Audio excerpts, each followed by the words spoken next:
Taylor Swift's not in attendance, but someone is. DeAndre Swift over 60.5 rushing yards here. My first bet is going to be the first half over 22.5 minus 110. So that's why I'm going with the second half under 22.5 as my second pick.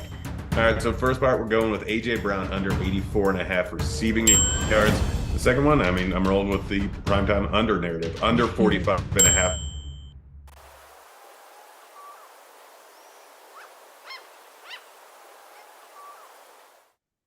Would you look at that? Action Island's on a roll. Welcome into our Thanksgiving edition of Action Island, joined alongside Gilles Gallant, Nick Giffen, Sean Kerner. I'm Megan Payton. This is a really fun show. Buckle up. It is time for all things parlays. Action Island is presented by FanDuel. Bet $5 on any money line and get $150 in bonus bets if your team wins. For new users in Arizona, Colorado, Illinois, Indiana, Iowa, Kansas, Kentucky, Louisiana, Maryland, Massachusetts, Michigan, New Jersey, New York, Ohio, Pennsylvania, Tennessee, Virginia, West Virginia, and Wyoming. Terms and conditions apply. Must be 21 or older. Gambling problem? Call 1-800-GAMBLER. All right, guys, we've got such a fun show for you today. It's the Thanksgiving edition of Action Island. 3 games on the slate for Thanksgiving, and it's going to be the place for parlays.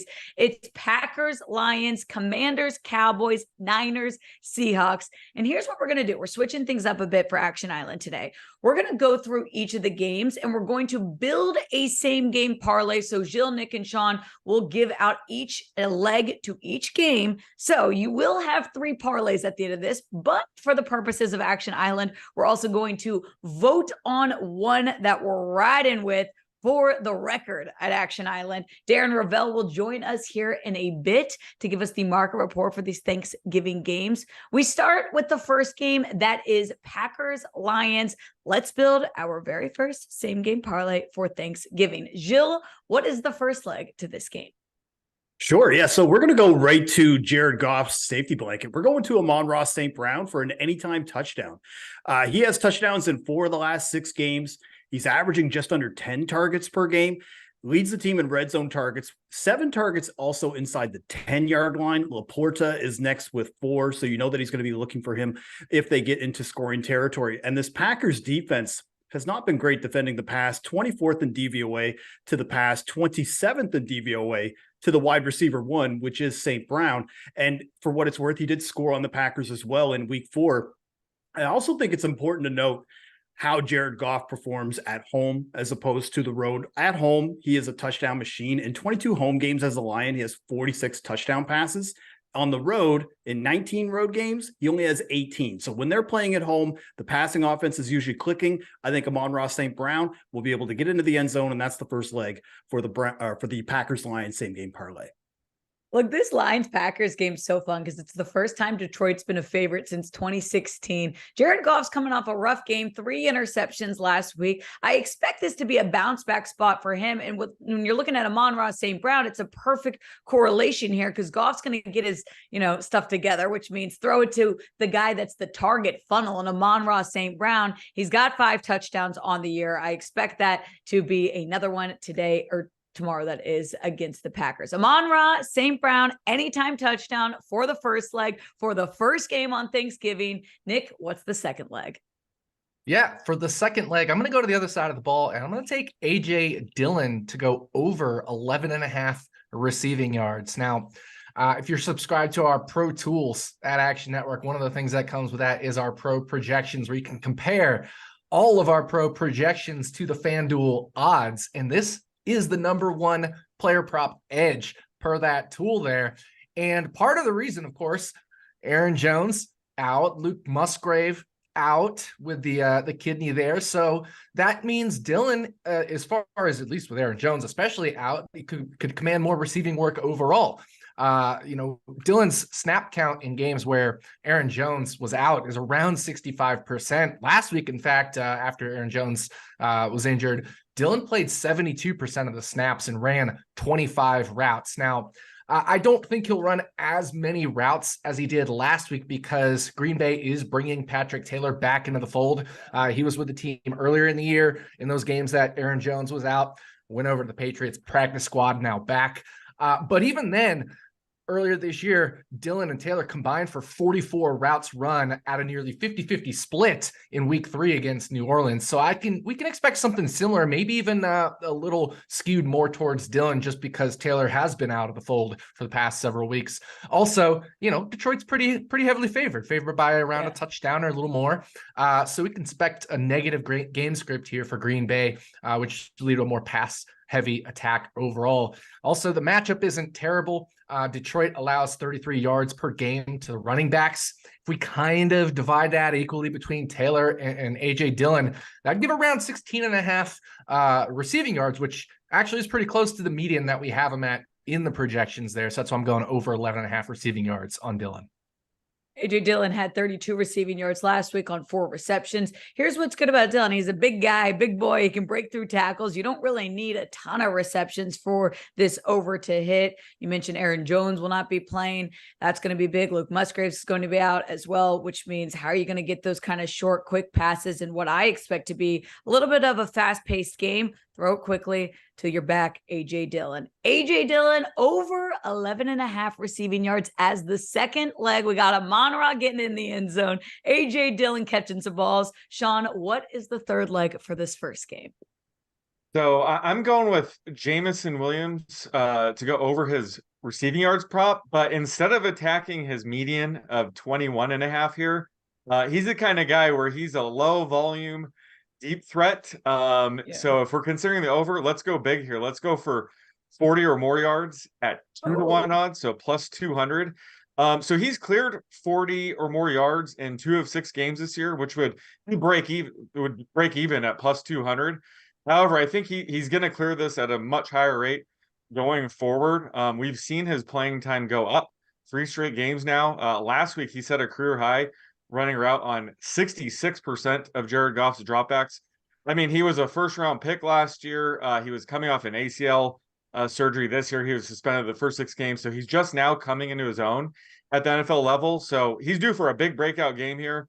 And just more playing time means more chances to see a deep ball and catch a deep ball. And the Packers have allowed the second highest yards per attempt on pass attempts, 15 or more yards downfield. So this seems like the perfect spot for him to blow up on national TV. So let's go with Jameson Williams over 40 receiving yards at plus 200. I love this, Sean. Plus 200 add on into the parlay. Jameson Williams, he's kind of gone under the radar because he's dealt with injuries. He's dealt with that suspension, but he's coming back, and that snap count just keeps increasing. 40 plus against a Packers defense that really hasn't been great at stopping too many people. I like throwing that into the parlay. Okay, so here's a little recap of your first option for the first game of Thanksgiving. We're going with Amon-Ra St.Brown anytime touchdown scorer, AJ Dillon over 11.5 receiving yards, and Jameson Williams alt line 40 plus receiving yards. This one's a big payout. You add this up together on FanDuel Sportsbook, you're at plus 993. Go big or go home. It's Thanksgiving. Have some fun with it this Thursday while you're with all of your family. That's our first option. We got to go with our second game. We're now moving on to Commanders at Cowboys. Cowboys are an 11.5 point favorite. It shifted a bit. It's seen 12.5. It's seen 10.5. Cowboys are coming off a massive win last week. Commanders coming off a terrible game. Sam Howell struggled. How do we see this one going? Gilles, what's the first leg? First leg has got to be CeeDee Lamb for an anytime touchdown. Last 4 games, he has 5 touchdowns, 53 targets, and 10 targets in the red zone. That latter stat is important to note because he only had 12 red zone targets in 17 games last year, which means the Cowboys are finally featuring him in the red zone, finally using him the way that his potential can be. Dak Prescott has been playing fairly well. He's got 19 passing touchdowns. 13 of those have just been in those 4 games. And they're playing against this Commanders defense. And again, Nick, I apologize if I have to rail on the Commanders here in this spot. But again, it just has to be noted that they're really bad at stopping wide receivers. They're last in DVOA to the pass, last in DVOA to wide receiver 1, and they've given up the most touchdowns to wide receivers this year with 15. I mean, Tommy DeVito threw 3 touchdowns on this defense last week. So for me, I think Lamb is the guy we want. And I think it's also worth noting that Lamb did score in both games last year versus the Commanders.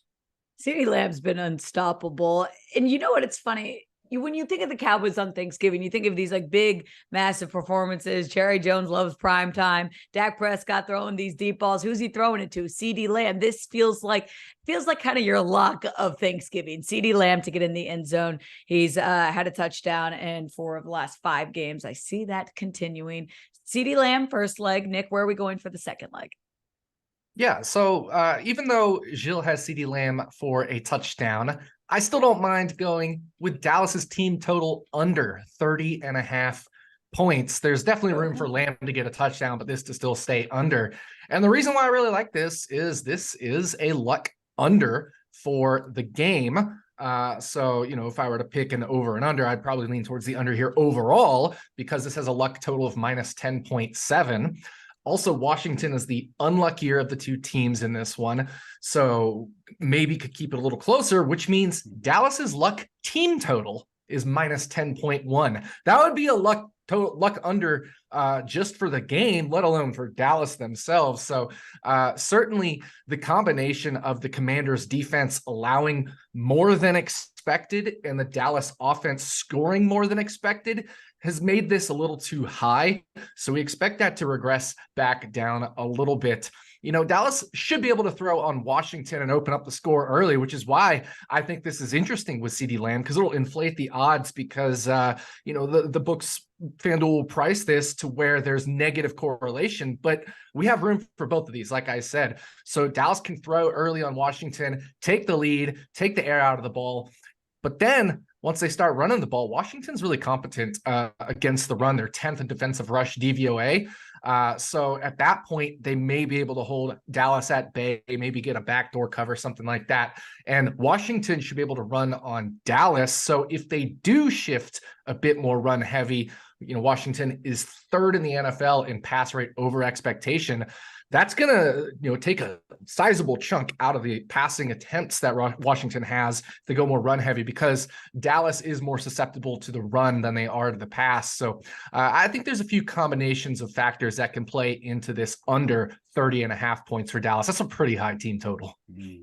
I agree. And I think you bring up a really good point in time of possession. The fact that what are the Commanders going to do to stand a chance? I really feel like it's going to be, hey, eat up this clock. Not to mention, like Brian Robinson can eat up some yards and get a run game going for this Commanders team when need be. And that's what I'd be doing because Sam Howell, struggling a bit, interceptions, low passer rating.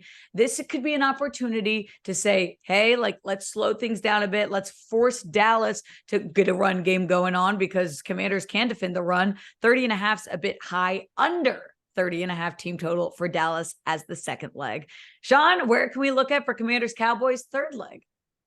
Yeah, so I'm going with Curtis Samuel over 27.5 receiving yards. I just think this is a nice buy low spot for him because this prop should probably be in the 30s.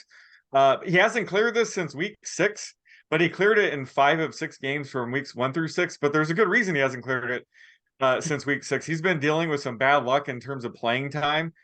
In weeks 7 and 8, he had to leave the game early due to injury, due to toe and foot injuries. Then he was just ruled out for week 9 because of those injuries. Then week 10, they eased him back in, so he didn't see his full playing time. Last week, he wasn't even on the injury report and was believed to be 100%, but he got in a fight in the first half and was ejected. So once again, he had to leave the game early. So hopefully he's healthy. Hopefully he doesn't get ejected here, and he should see his normal playing time that we saw in the first half of the season. Plus, the Cowboys use man coverage at the second highest rate. Samuel's been targeted on a team high 20% of his routes against man coverage. And, he's a slot receiver. He has the best matchup against Jordan Lewis. So a lot of things going Samuel's way. I think it's a great time to buy low on him. I like this a lot. I don't think people are factoring in just how little he has been playing. You mentioned last week getting in that fight, getting ejected early. Samuel's got 338 yards on the year. It's a great spot to buy low. And I was actually really shocked to see this line at 27.5. When I first saw it, I thought this was going to be some alt line that you had threw in. So Curtis Samuel at an even price, 27.5 over. I love that. Let's recap our second game of Thanksgiving parlay. We start off with CeeDee Lamb getting in the end zone. Anytime touchdown score, CeeDee Lamb. We move on to under 30.5 Cowboys team total. and then take our boy Curtis Samuel over 27.5. Combine this together on FanDuel Sportsbook at plus 675.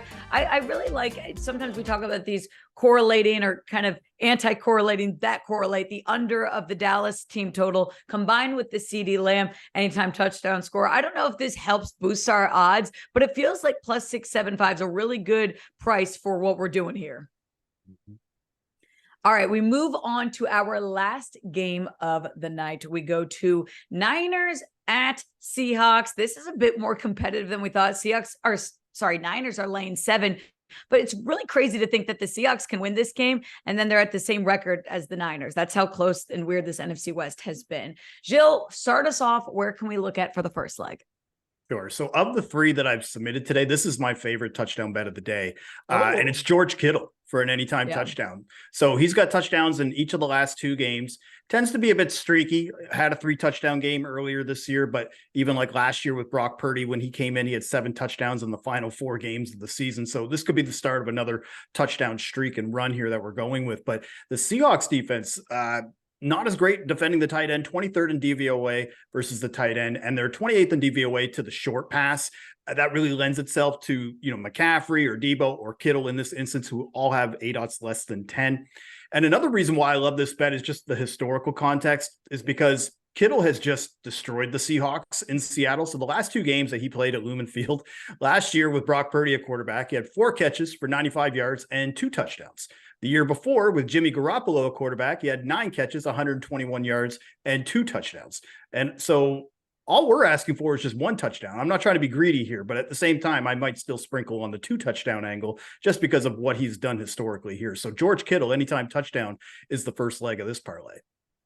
Kittle's a monster against the Seahawks in Seattle. You know that Purdy's going to be looking at him constantly in this game. By the way, I paused our Action Island show to let us, some breaking news. Geno Smith expected to play, according to Pete Carroll. We'll see if that changes the odds. I think most people did see that coming. Kenneth Walker ruled out. That's going to be big loss for a guy that's been really successful in the run game for Seattle. Another reason why they might be throwing the ball more, which means Niners are going to be throwing the ball. And who to? George Kittle. First leg there, George Kittle, anytime touchdown. Nick, where can we look for the second leg?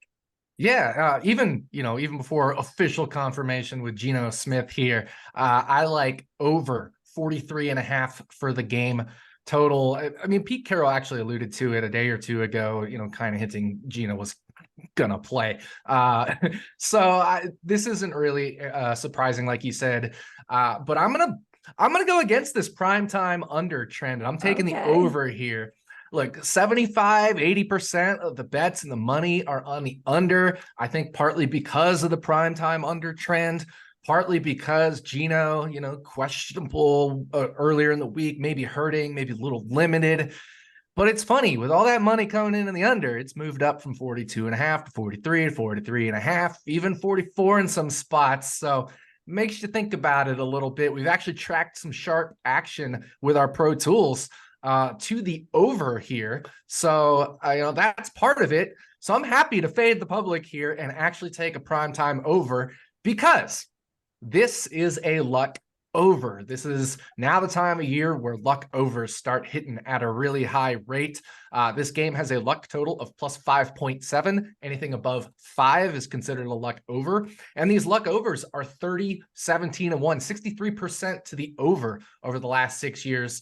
And that includes 29, 12, and 1. So close to 70% when the total falls within a touchdown of the current total here. Also, the most likely outcome for this game, of course, with the spread, San Francisco laying a touchdown, is San Francisco is ahead, and the pace will end up playing faster than league averages when you got a team ahead by about a score, if Seattle is trailing or San Francisco is leading. So these teams will combine for an average of more than a second per play faster than average. So another reason to back the over here, because that would be the most likely scenario, is Seattle trailing. Fade the public, Nick says. Ride the over 43.5. Nick, real quick, a lot of people selling their stock on Seattle, saying, all right, they're not legit. What are your overall take? What's your overall thoughts on Seattle right now? Yeah, honestly, I don't think they're a bad team. Certainly, they've gone through some struggles. They had a nice, relatively easy schedule to start the year, and they looked really good. But we've got a divisional matchup, division rivalry here. They should be able to potentially keep it close versus their rivals. These rivalry games are always pretty tight. So I still like their chances. Geno Smith, as long as he's able to recapture his form, I think they'll be okay. We're correlating the parlay already. It's Kittle to get in the end zone over 43.5 on a prime time Thanksgiving game. Sean, what is the third leg to this night game? All right, so I'm going with Jackson Smith-Njigba over 36.5 receiving yards. And, he was the first wide receiver drafted in this year's amazing class. And he's starting to heat up ever since their week 5 bye, which I like investing in rookies after the bye. It seems like they get more up to speed after the bye, more integrated in the offense. He's cleared this in 5 of those 6 games since the bye. And the only time he didn't clear it, he had 36 yards, which is just under by a half here. And we have to remember he had a slow start to the season, mainly due to being behind, DK Metcalf and Tyler Lockett. It was kind of a rough landing spot for him in the draft. But he fractured his wrist late in the preseason, so he wasn't even 100% when the year started. So I think having the bye week helped him get healthy as well. And this is, a game where the Seahawks will likely have to be pass heavy to keep up with San Francisco. And both DK Metcalf and Tyler Lockett are banged up. If either or both of them are limited in any way, it's JSN who's going to step up. So there's non-zero chance that either DK or Lockett re-aggravate their injuries in game, and he has to step up as the new number 2 receiver. So there's some hidden upside here as well. And even if Geno Smith were to re-aggravate his elbow injury and Drew Lock had to come in, I don't know if that would hurt JSN. In Lock's limited playing time this year, he's been targeting JSN very heavily. So they have some chemistry. So if worst case scenario, Geno gets knocked out, Drew Lock could be able to help Jackson Smith-Njigba clear 36.5 yards here. It's a good point. And 36.5 is a good number for a player whose targets are staying pretty consistent, reception staying consistent, and a guy that really is going to be healthy for the first time. And I mean, we've seen it just progress bit by bit. You mentioned that wrist injury. We don't give enough credit to what that means, what you have to go through, even if you're out there playing in the game. DK Metcalf, Tyler Lockett, a bit banged up, a good time to kind of buy low on Jackson Smith-Njigba over 36.5. Okay, fellas, let's recap this one. It's the night game. It's Seahawks Niners. The first leg is George Kittle anytime touchdown. Let's say over on primetime games. What? We're rolling against the public. Fade them 43.5 over. And JSN, the rookie receiver, over 36.5 receiving yards. That comes out to a lovely payout of plus 571 on FanDuel Sportsbook. Okay, remember, we told you we're switching things up, Action Island. We're going to vote on which parlay we're rolling with for Action Island. We'll recap them. We'll tell you why we like it. First, let's check in with Darren Ravel. What's going on this week? What are people betting on, Darren? Wow, this show is so long. I think I ate Thanksgiving meal and had the stop, Darren. Come on. I saw you. You went and you had a snack during this. I did leave. Okay. So we have anytime TD score at FanDuel, number 1 most bet prop, Jameson Williams plus 390, the highest number of bets, 15% across the 3 games. Christian McCaffrey at minus 210 has the second most in terms of money. Popular player props again, number 2, AJ Dillon under 46.5 rushing yards. 89% of the bets at FanDuel are on the under. Dak Prescott over 275.5 passing yards. 95% of the bets on the over. And George Kittle over 48.5 receiving yards, 99% of the bets and the money on Kittle. People love a Kittle game. We're all over Kittle too. So, hey, we'll take it. Thank you, Darren. Appreciate you waiting around for this long show while you come and give us the market report. We'll see you next time, Darren. Okay, here we go. We have to vote on one of these games. Now, look, this is the fun part of Action Island. If there's one that you like more, roll with it. Let us know what your parlays are going to be for Thanksgiving. Here are the options. Quick reminder, we can go with Packers and Lions. That's Amon-Ra St.Brown anytime touchdown, A.J. Dillon over his receiving yards, and Jameson Williams 40+. first option there. Second option, Commanders-Cowboys. That's CeeDee Lamb anytime touchdown, under 30.5 Cowboys team total, or Curtis Samuel over 27.5 receiving yards. And the last option, Niners-Seahawks. Kittle anytime touchdown score, over 43.5 for the game total, and JSN over 36.5 receiving yards. Nick, Sean, Jill, we're going to vote. And if there's a tiebreaker, I'll come in and decide for all. So let's vote on our Thanksgiving parlay.